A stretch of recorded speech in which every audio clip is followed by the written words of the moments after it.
Hey guys, welcome back to the channel. In this video, we're going to go over my weekly stock picks for the week of August 22nd through the 26th. Before we do, just to reiterate, not a financial advisor, make sure that you do your own research.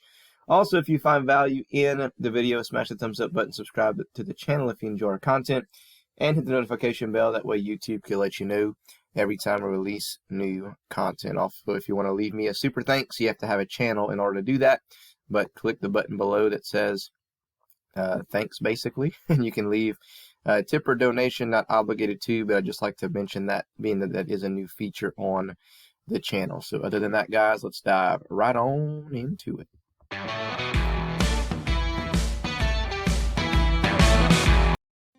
Alright guys, so before we get into my picks for this week, we're going to talk about the picks for last week. Well, what I did was I kind of did a different style video for the weekly stock picks, and I chose the stocks that were having earnings for the week. I basically picked 5 of them for each day of the week and said, okay, this is the one that I would eye if I were going to swing trade any of these. These are the ones that I would get into for earnings. And I picked ZipRecruiter, Walmart, Target, Ross, and Foot Locker. And so we'll look and see how they did for the week based on their earnings and my calls. All right, guys, so the first one, ZipRecruiter, was a loss on my end, so down 21%.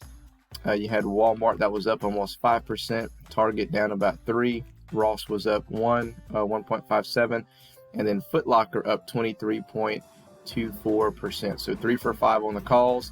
Although ZipRecruiter was a big letdown, but however, you should have gotten out.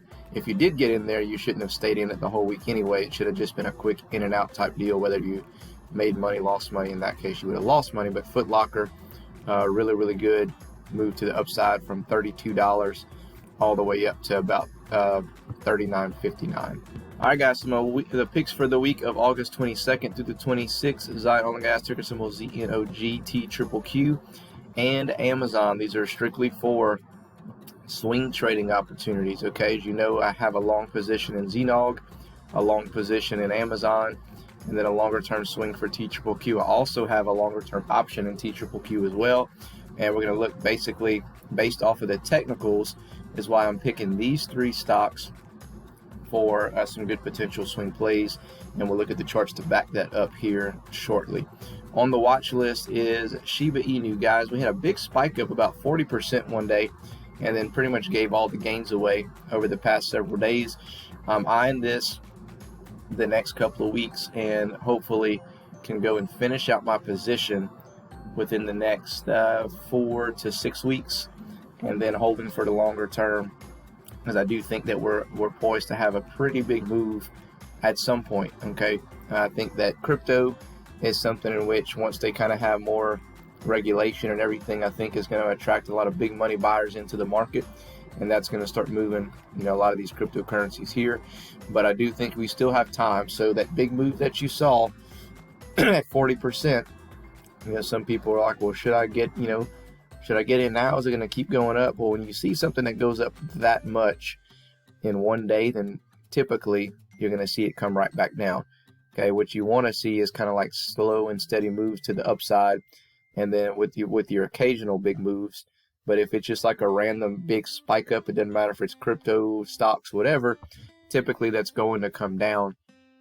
It's kind of a natural thing, as you see that with any stock or crypto. But I and Shiba Inu, if we can get down a little bit lower, but really at these prices, it's below my average, not far from my average cost, but it's still below there. So I'm going to use this as an opportunity to average down, and then once I finish out my position, if it hovers around here, goes lower, then that would be great, because I could almost be right at broken even before the big bull run comes, which would be nice, so I could just watch it go up and be into the green. But anyway, guys, that's my picks for the week and my watch list. Let's take a look at the charts and let's see what they're telling us. All right, guys, taking a look at ZNOG, ticker symbol ZNOG on the 180-day 4-hour. Those of you who follow the channel, this is kind of going to be repetitive to you because you saw this in the video last night.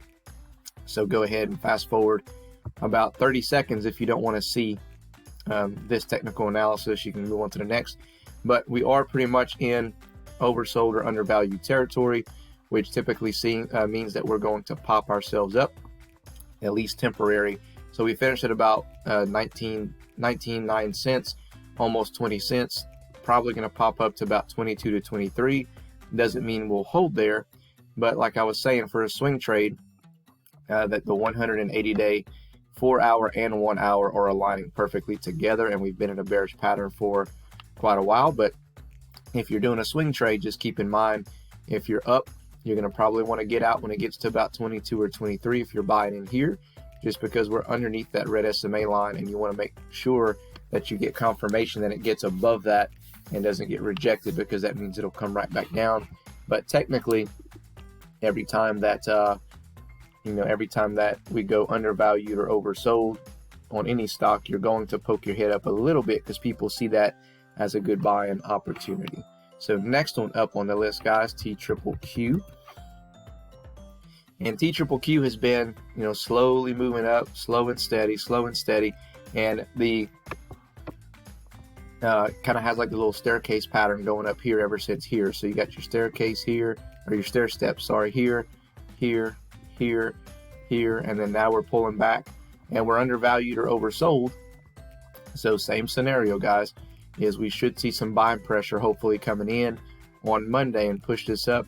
I think we have an opportunity to maybe test $40 this week, and if we do that, that would be huge for us. That would be our next really big test, is to get above, let's see what this high is here, of about $39.50. So if we can bounce off of here and make our way up, and if we can get up to about 40 bucks, that'll be a great move in the right direction for TQQQ and the markets overall, as long as the Fed doesn't come out and say something stupid like they normally do to tank the markets. We'll have to kind of keep an eye on that. And then last but not least, guys, we're going to look at Amazon. Okay, so this is whenever they announced earnings, they shot straight up, and we've been kind of just steadily going sideways here, and we had a pullback. And look at here, look at the pattern. Now we're undervalued or oversold.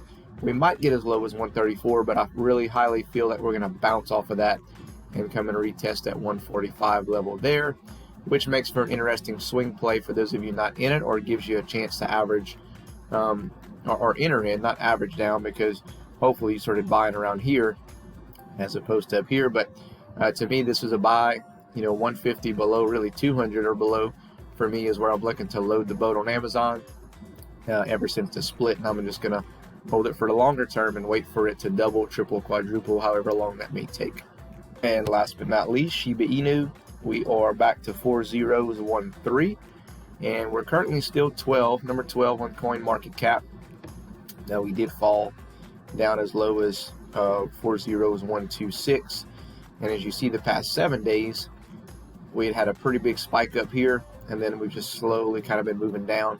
So kind of have to wait and see exactly where the floor is and see if we can move higher from there. So this is coinmarketcap.com. This is where I keep up with Shiba Inu. I check out the charts, I check out the articles. If you haven't done that yet, take a look at it, and you can buy it on all kind of different platforms, guys. You can buy it on crypto.com, Webull, which is another easy platform. You have Coinbase.